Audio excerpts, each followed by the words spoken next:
2000년이 시작되면서 크게 열풍을 끌었던 인기를 모았던 것이 웰빙입니다. 웰빙. 사실 원래 이제 영어로 웰빙 하면은 복지 또는 안녕, 또 웰니스 이렇게 쓰이기도 하는데요. 이제 그것을 넘어서서 삶의 전체적인 만족도를 말하기도 하고, 육체적으로 또 정신적으로 질병이 없는 좋은 상태, 이것을 이제 웰빙이라고 말하기도 합니다. 아주 간략하게 표현하면 이제 웰빙하면 잘 먹고 잘 지내고 잘 사는 것, 잘 먹고 잘 지내고 그래서 잘 사는 것, 이것을 이제 웰빙이라고 하는데요. 그래서 2000년 이제 시작하자마자 사람들의 관심이 잘 사는 거, 그렇다고 이제 부를 많이 쌓아놓고 사는 게 아니라 이제 내가 잘 몸적으로, 육체적으로, 정신적으로 잘 사는 것에 대한 관심이 참으로 많아졌습니다. 그래서 웰빙을 위한 웰빙 상품들도 많이 쏟아져 나왔죠. 웰빙을 위한 먹거리, 음식도 나오고, 웰빙을 위한 옷이라던가, 또 웰빙을 위한 여러분 여행을 많이 다녀야 됩니다. 그게 잘 사는 길입니다. 그런 것들도 소개를 많이 했습니다. 소개가 많아지고 사람들이 또 많이 소비를 했습니다. 그래서 웰빙족이라는 것도 생겼어요. 그렇죠? 웰빙을 우리는 추구하는 사람들, 그 웰빙족이라고 불렀습니다. 근데 너무 거기 집중하다 보니까요, 그걸 이용하는 사람들이 또 일어나죠. 웰빙이란 이름만 붙이면 비싸게 팔 수 있게 됐습니다. 웰빙 상품에서 조금 더 비싸게 받게 되는 겁니다. 그러면서 이제 커머셜라이제이션, 이제 상업화가 일어나게 되는데요. 원래 취지는 어떤 물질보다도 재물보다도 내 몸, 내 마음이 더 중요하다, 그 행복을 추구한다라고 하는데, 사실 결과적으로 보니까 이 웰빙이라는 것이 어떤 사치를 상징하는 것이 되어버리기까지 합니다. 그래서 내가 외적으로 안정을 취하기 위해서 예를 들면 요가라든가 그런 명상을 하는데, 이게 점점 이 다른 사람에게 보여지기 위한 자기 과시하는 그런 방법이 되는 겁니다. 그래서 정말 내가 내 몸의 마음의 안정을 위해서 그런 것을 하는 게 아니라 자꾸 그걸 보여주는, 거기서 만족감을 느끼는, 그래서 웰빙이라는 것 자체가 이제 목적이 되어 버리는 거죠. 근데 이제 자기를 사랑하는 것도 참 좋은 일이에요. 사실 나를 사랑할 수 있어야지만 이제 타자를 사랑할 수 있게 되는데, 이 자기를 사랑하는 것이 중심이 되다 보면은 이렇게 건강하지 못한 방법이 그런 결과들을 낳게 되는 겁니다. 2020년이 시작되면서 비교적 근래에 이 사람들의 관심을 모으는 것 하나가 웰다잉입니다. 웰다잉. 사실 원래 이제 미국에서는 good death라고 해서 좋은 죽음, 명예롭게 죽는 것, 또는 이제 존엄한 죽음이라고 이렇게 표현하는데요. 미국에서 이제 well dying, 좋은 죽음이라고 하면 이제 건강히 살다가 그냥 사는 게 아니라 오랫동안 장수하다가 본인이나 가족들이 또는 간병인들도 크게 괴롭지 않고 몸이나 마음이 고통스럽지 않은 가운데 자유롭게 죽음을 맞는 것, 그게 제일 좋은 죽음이다라고 이렇게 정의를 합니다. 미국에서는 그래요. 그래서 well dying, 존엄사를 보면 이제 여러 가지 이제 조건들이 있는데, 첫 번째는 준비가 잘 돼야 되는 거예요. 죽을 준비가 잘 돼야 되는 것이고, 두 번째는 통증이 없어야 되고, 또 죽는 가운데에 불안이 없어야 되고, 그렇게 아주 자연스럽게 떠나는 것, 그래서 이제 well dying이라고 여겼습니다. 우리가 살아가는 것만큼 또 어떻게 죽느냐, 이 살아가는 과정만큼, 아니 그보다 조금 더 어떻게 보면 이게 어떻게 죽느냐의 그 과정이 참 중요합니다. 사실 그래요. 저들이 장례 예배를 적잖이 진행하면서 세상을 떠나시는 분들의 다양한 모습들을 보게 됩니다. 그러면서 잘 준비해야 되겠구나라는 그런 도전을 받습니다. 그래서 내가 이런 상황에 되었을 때는 연명을 할지, 또 어떤 방법을 취할지에 대해서 미리 고민하는 것은 좀 필요하다고 생각을 하게 됩니다. 근데 이제는요, 요즘에 거기서 조금 더 나가서 안락사에 대해서 이제 많은 이야기들이 있습니다. 유서네시아. 네. 원래 유서네시아라는 말 자체가 헬라어로 아름다운 죽음입니다. 아름다운 죽음. 본래는 좋은 뜻을 가지고 있기도 한데, 우리 조심스러운 부분이긴 해요. 왜냐하면 사람마다 이제 상황이 달라요. 또 사람마다 그 마지막 시간에 겪는 고통의 정도가 다르기 때문에 쉽게 말하기는 어렵습니다. 하지만 이 안락사라고 말하는 것은 기본적인 게 뭐냐면 내가 스스로 편한 죽음을 택하는 거죠. 내 스스로 나에게 있어서 편하게 죽는 방법을 내가 선택하고 실행하는 겁니다. 그 적극적 안락사라는 것도 있어서 난 이런 방식으로 언제 이렇게 죽겠다라는 것을 법적으로 허용하는 나라도 있어요. 네덜란드나 벨기아나 또 스페인 같은 경우는 그걸 허락합니다. 내 생명이 내 것이라고 믿고 살아감, 내 생명에 대한 나의 주권을 주장하면 내 중심적인 삶을 살겠죠. 그리고 죽음까지도 내 중심적인 죽음을 선택해 갑니다. 이 세상 사람들의 방식이라고 할 수 있죠. 자연스럽게 자기 중심적 죽음이라는 방법으로 그 삶이 이어지는 겁니다. 근데 하나님이 살아계시다. 하나님의 절대자가 살아계신데 그냥 살아계신 것이 아니라 나를 만드신 창조주로 살아계시고 나와 관계하고 계신 그분이 살아계심과 또 내 안에 임재하시고 실제로 일하고 계심, 역사하심을 인정하는 사람들의 삶은 다르죠. 그 중심이 자기 중심에서 그 중심이 주인 대신 하나님께로 옮겨가지 않습니까? 그래서 하루를 살아도 매 순간순간 하나님과의 관계 안에서 살아갑니다. 그래서 출생과 사망, 죽음과 태어남까지도 나의 영역이 아니라 하나님의 것임을 인정합니다. 잘 지내는 것, 잘 사는 것, 그리고 잘 죽는 것, 잘 떠나는 것도 하나님과의 관계 속에서 항상 그분의 의지, 그분의 방법을 구하면서 결정하며 살아갑니다. 그걸 하나님의 사람이라고 하죠. 그래서 그 하나님의 사람의 출생과 생활과 그 죽음은 내게 속한 것이 아니라 하나님께 속해 있다는 믿음이 중요하죠. 그 믿음으로 살아가는 저와 여러분이 되기를 소망합니다. 네. 요한복음에 보면 예수님이 누구이신지에 대한 7개의 표적, 예수님께서 많은 표적을 행하셨는데 특별히 7개를 엄선하여서 예수님 이런 분이시구나라는 것을 알려줍니다. 그래서 영어로 사인이라고 하죠. 다른 복음서에는 이적, 기적이라고 하지만 요한복음은 표적이라고 합니다. 그 모든 그 방향이 예수님을 가리키고 있기 때문에 그렇습니다. 예를 들면 물이 포도주로 바뀌는, 병자들이 살아나는 것, 폭풍이 잠잠게 되는 것, 또 보리떡 5개, 물고기 2마리로 먹이시는 다양한 사건들 가운데 특별히 7개가 있는데 7개의 목적이 단순히 예수님이 어떤 분이신가를 보여줄 뿐 아니라 그 요한복음의 그 뒷부분에 가장 마지막 부분에 보면 오직 이것을 기록함은 너희로 예수께서 하나님의 아들 그리스도이심을 믿게 하려 함이요 또 너희로 믿고 그 이름으로 힘입어 생명을 얻게 하려 함이니라 입니다. 나사렛 예수, 그분이 그냥 인간이 아니라 하나님의 아들 메시아 그리스도로 오셔서 그분을 믿게 하여서 생명을 얻게 하려고 요한복음을 기록했다는 겁니다. 그리고 요한복음의 별명이 있죠. 아시는 분 계세요? 네. 믿음의 책. 네. 믿음의 책이 요한복음의 별명입니다. 요한복음의 첫 부분은 우리가 잘 아는 말씀, 영접하는 자 곧 그 이름을 믿는 자에게는 하나님의 자녀가 되는 권세를 주셨으니라고 합니다. 그래서 이 믿는다라는 이 단어가 너무나 요한복음이 중요합니다. 얼마큼 중요하냐? 공간복음에 보면 공간복음이 공통된 관점으로 쓰여진 복음서잖아요. 마태, 마가, 누가. 예수님 같은 관점에서 보는 공간복음에는 믿는다라는 부분이 말씀이 비슷해요라는 부분이 34번 나와요.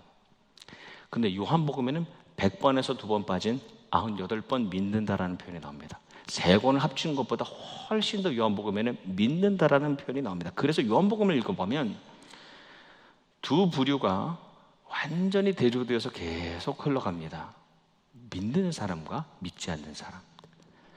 예수님의 그 모든 그 사건, 그분의 삶과 말씀과 사역 가운데 믿는 사람들과 믿지 않는 사람, 믿지 않는 사람들과 믿는 사람들이 대조되어 나옵니다. 유대인들과 제자들, 바리새인과 소경, 가룟 유다와 마리아, 그리고 도마와 막달라 마리아가 반복되어 나눕니다. 불신의 사람이냐, 거부하는 사람이냐, 믿음으로 받아들이는, 영접하여서 새로운 삶으로 나아가는 사람이냐. 오늘 부활절에 나온 우리 예배자들이 불신의 사람이 아닌 믿음의 사람이 되기를 축복합니다. 네. 믿음으로 받아들일 수 있어야지만 그 다음에 이어지는 말씀이 이해가 되고 믿을 수 있게 됩니다. 요한복음이 예수님께서 하신 7개 표적 가운데 마지막 표적이 나사로를 살리신 거죠. 나사로의 이 여동생들 누이 이제 마리아와 마르다가 예수님께 사람을 보냅니다. 사람을 보내서 아마 이 병간호하느라고 못 올 것 같아요. 그래서 예수님께 급히 사람을 보내서 그 사람을 통해서 말하기를 오빠가 병들어서 고통받고 있음 말입니다. 오빠가 병들었습니다. 이 누이들이 이제 예수님께 사람을 보낼 때는 오빠가 건강이 회복되길 바라는 그 웰빙 또는 비록 병에 들었지만 잘 세상을 떠날 수 있는 well dying을 기대하면서 사람을 보냈죠. 근데 이어지는 말씀에 보면 예수께서는 세 번역을 읽어드립니다. 예수께서는 마르다와 그의 자매와 나사로를 사랑하셨다 이렇게 나와요. 사랑하셨다. 그런데 예수께서는 나사로가 앓는다는 말을 들으시고도 계시던 그곳에 이틀이나 더 머무셨다. 예수님 그 가족 참 사랑하셨어요. 삼남매, 베다니 마을의 삼남매를 너무너무 사랑하셨는데 사랑하셨음에도 불구하고 거기에 더 더디게 가셨습니다. 아니 오히려 말씀의 모든 결론을 우리가 아는 것처럼 그들을 정말 사랑하셨기 때문에 그들에게 기회를 주기 위하여 그들에게 믿을 수 있는 시간을 주기 위하여 일부러 천천히 가신 것이죠. 세상적으로 보면 이해가 안 되는 행동이잖아요. 예수님께서 나사로가 죽고 난 다음에 제자들에게 가자 합니다. 근데 사실은 그 근역에서 이미 예수님께 돌을 던져서 죽이려고 했던 사람들이 거기에 있었어요. 근데 예수님께서는 그 기적을 행하시기 위하여 돌을 던져서 죽이려는 사람이 있었음에도 불구하고 거기를 가십니다. 제자들은 도저히 이해가 안 되죠. 왜냐? 죽기 전에 갔어야 되는 거죠. 첫 번째. 이성적으로 보면. 그리고 두 번째는 이미 죽었으니까 내 목숨이라도 부지하기 위해서는 안 가는 게 좋은 거였죠. 근데 사람이 죽고 난 다음에 우리도 이제 돌 맞아서 죽을 수 있는데 가자고 하시는 거예요. 그래서 예수님이 오시는데 그 소식을 듣고 마르다가 문상객들을 맡고 있었어요. 조문객들을 맡고 있다가 소식을 듣고 나옵니다. 불평이 섞이지 않았을까 생각이 듭니다. 예수님께 이렇게 말하지요. 주님이 여기 계셨다면 오빠가 죽지 않았을 겁니다. 대단한 믿음이잖아요. 여기까지도. 예수님 여기에 제 오빠가 병들었을 때 오셨다면 죽지 않았을 거예요. 치유에 대한 병든 일을 일으키심에 대한 믿음까지 나눈 것이죠. 근데 예수님이 놀라운 말씀을 하시죠. 예수님께서 내 오라비가 너 오빠가 다시 살아날 것이다 라고 합니다. 근데 마르다의 반응이 마지막 날 부활 때에 그가 다시 살아날 것이라는 것을 내가 아나이다. 그건 내가 압니다. 마르다는 당시에 바리새인들이 가르치고 있었던 종말의 때 그 영혼은 죽지 않고 이 땅에서 삶에 따라서 상과 벌을 받게 될 것에 대한 그 교리를 알고 있었어요. 믿기보다는 알고 있었죠. 그러니까 마르다의 수준이 병든 사람도 예수님 고칠 수 있다는 그 믿음, 거기까지. 그리고 혹 죽어도 영혼은 살 수 있겠다라는 것에 대한 알고 있는 정도에 있었습니다. 그때 예수님께서 그에게 주신 말씀이 오늘 우리가 함께 읽은 말씀입니다. 나는 부활이요 생명이니 나를 믿는 자는 죽어도 살겠고 무릇 살아서 나를 믿는 자는 영원히 죽지 아니하리라. 그 다음 물음이 내가 이것을 믿느냐이죠. 죽어도 다시 살아나는 그 부활이 먼 미래에 종말의 때에 다 끝나고 난 다음에 일어나는 일이 아니라 생명의 주인인 내가 이제 곧 일어나게 할 수 있다는, 이제 일어날 수 있는 사건이라는 것을 알려주시는 겁니다. 주님께서는 그저 질병을 고쳐주는, 그 생명을 연장하는, 결국 나사로도 다시 죽게 되지 않았겠습니까? 생명이 연장됐을 뿐이잖아요. 생명을 연장하는 정도가 아니라 나를 통해서 새로운 생명, 영원하면서 하나님과, 영원하신 하나님과 그분과 영원히 관계할 수 있는 새로운 생명으로 다시 태어나게 될 것이다 라는 것에 대해서 말씀하시는 것이죠. 살아서 예수님의 그 부활과 그 생명을 믿는 자는 영원한 생명을 가지고 살아간다고 말씀하시는 겁니다. 그리고 물으시죠. 내가 이것을 믿느냐? 믿습니까? 네. 옛날 부흥사분들은 믿습니까? 이렇게. 네. 예수님께서 우리 인생의 가장 큰 고난이 뭡니까? 가장 궁극적인, 속단 말로 끝판왕이 뭐예요? 죽음이잖아요. 모든 노력이 죽음을 극복하기 위한 것 아닙니까? 근데 주님께서는 그 죽음을 넘어서신 분이시고 그것을 넘어서서 영원한 생명을 우리에게 주시는 분,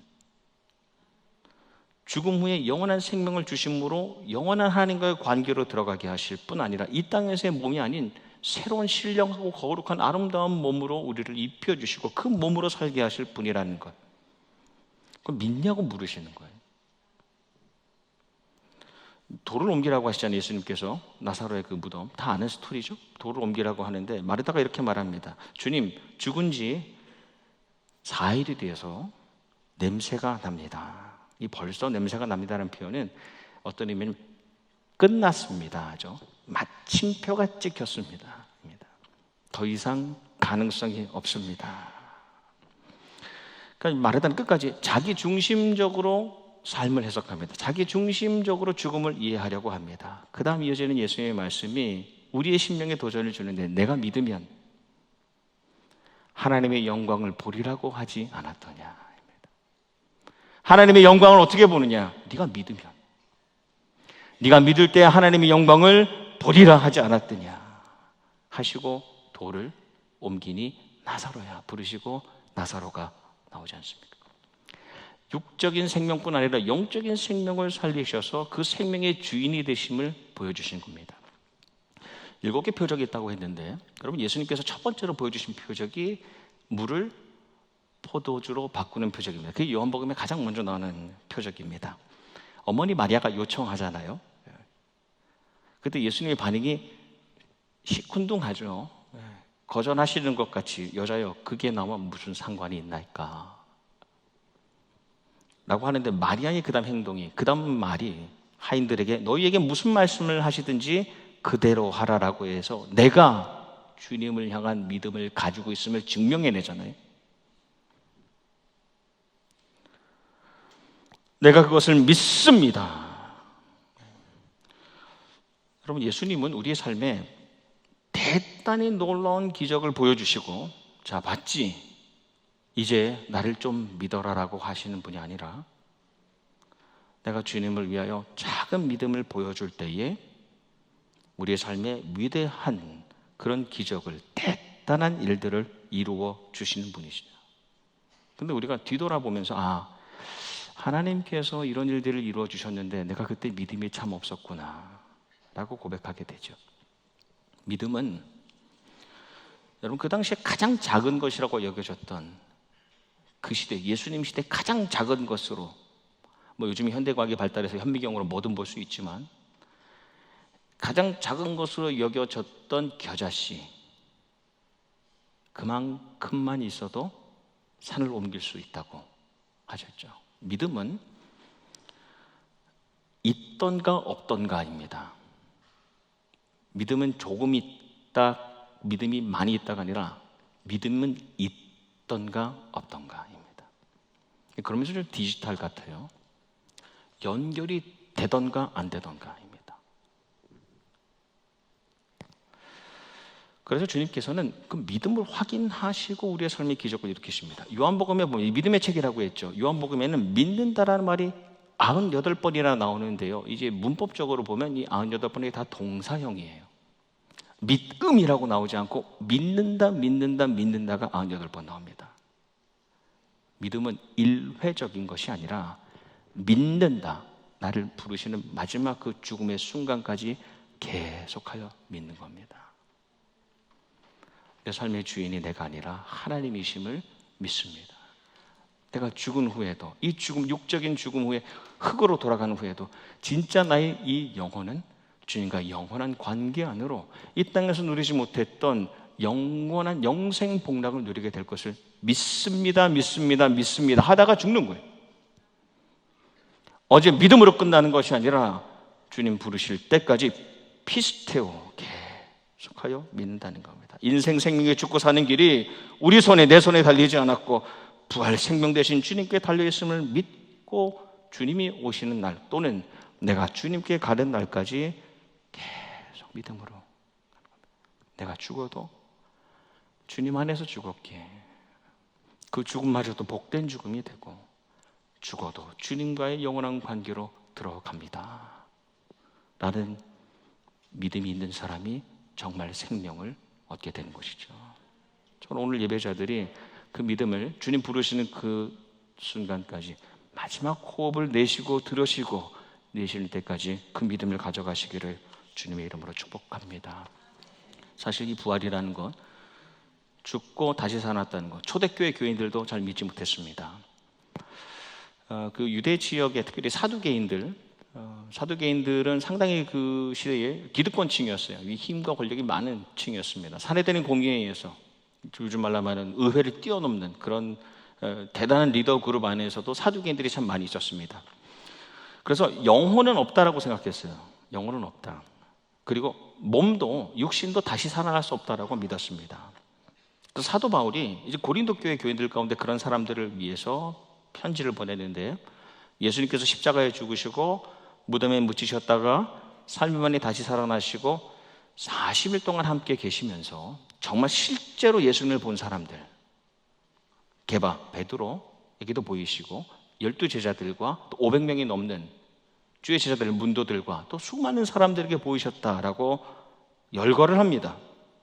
근데 여러분 부활이라는 것 완전한 죽음에 다시 살아났다는 것 누가 봤다고 해서 믿어지냐? 여러분 저 빼고 여러분 빼고 다른 많은 사람들이 그랬다고 해서 말하면 그것이 여러분 삶에 증명됩니까? 그게 여러분 믿어지세요? 그럼 그것은 우리의 경험과 이성으로는 이해할 수 없는 겁니다.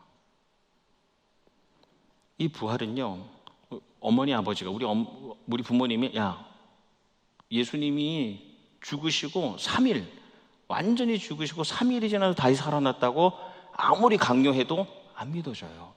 내 영적인 멘토가 또는 내가 정말 존경하는 신앙인이 나를 그렇게 설득해도 부활은 믿어지지가 않습니다. 근데 어떻게 이 부활 신앙을 가지느냐?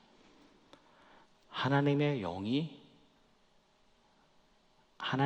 내 안에 임재하시고 내주하실 때에 그것을 사실로 진리로 믿게 되는 겁니다. 내 힘으로는 도저히 여러분의 경험과 이성으로 가능하다고 믿겨지세요? 그 하나님의 영의 역사입니다. 그래서 부활신앙은 아무나 가질 수 있는 것이 아니라 부활의 영이신 성령님께서 내 안에 계실 때 믿어집니다. 이 고백을 보면 만약 우리가 바라는 것이 다만 이 세상의 삶뿐이면 모든 사람 가운데 우리가 더 불쌍한 자리이다. 이게 그 시대의 이게 도저히 이해가 되는 말씀이 아니죠. 이 세상에 살아가는 이 생이 전부가 아니라는 것, 성경이 깨닫게 해주시는 것이죠. 이 믿음의 고백이 어떻게 가능합니까? 우리가 죽어도 신령한 몸으로 새로운 몸으로 영적인 몸으로 다시 살아나게 된다는 것에 대한 믿음은 성령이 함께 계셔야지만 믿어지는 겁니다. 그럼 하나님의 영의 역사로 우리가 그것을 믿고 새로운 생명을 누릴 수 있기를 주님으로 축복합니다. 하나님의 영이시고 예수님의 영이시고 거룩한 영이신 성령님, 그 성령님의 사람은 부활의 믿음을 가진 사람입니다. 그래서 내 출생과 내 죽음까지 내 생활의 모든 순간순간이 내게 조금도 속하지 않았고 오직 하나님께 속해 있음을 믿음으로 고백하면서 하루하루를 살아갑니다. 그래서 죽음이 두렵지 않습니다. 죽음이 두렵지 않은 부활신앙을 가진 사람이 죽임의 위협 가운데서도 하나님의 일을 감당할 수 있었습니다. 그게 기독교의 역사이고 교회의 역사입니다. 죽음까지도 두렵지 않은 사람들이 지금 내가 죽을 수 있다라는 그 순간에서도 부활을 믿는 믿음으로 하나님의 사역을 감당해 가는 겁니다. 그렇게 교회가 세워지고 하나님의 나라가 확장되어 왔습니다. 목숨을 위하여 무엇을 먹을까, 무엇을 마실까, 어떻게 살지, 또 어떻게 죽을지, 어떤 고통으로 내가 죽게 될 것인가를 염려하지 않는 사람. 말씀을 보면 몸은 죽여도 영혼을 능히 죽이지 못하는 자들을 두려워하지 말라. 이 말씀이 상당히 강력하지 않습니까?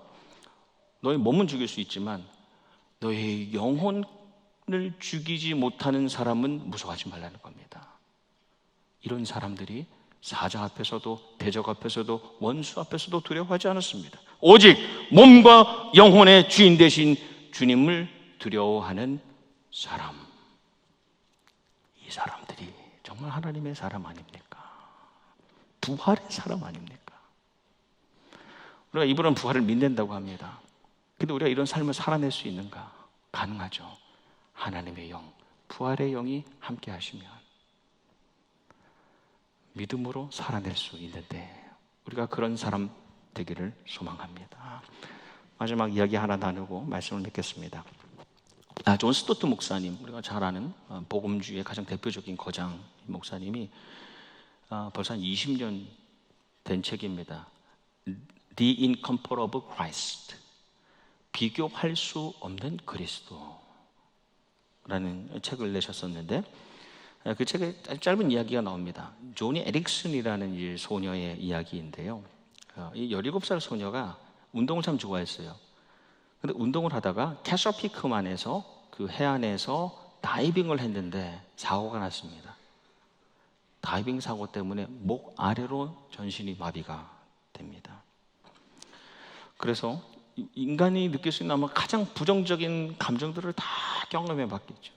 아픔과 좌절과 불평과 절망과 분노, 자살하려고 했는데 재활훈련을 하면서 부모와 또 가족과 친구들이 지원해 주면서 점점 그 절망으로부터 빠져나왔습니다.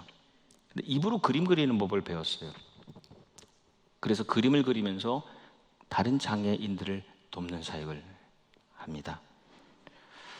근데 어떻게 이 그녀가 어떻게 변화할 수 있었을까? 어떻게 그런 변화가, 이 자살하고 했던 사람이 어떻게 변화할 수 있었을까? 그 가능성이, 표현이 자기처럼, 나처럼 움직이지도 못하고 너무 무력하고 마비된 채로 있는 그 십자가의 예수님을 보면서 자기가 변화되기 시작했다는 겁니다.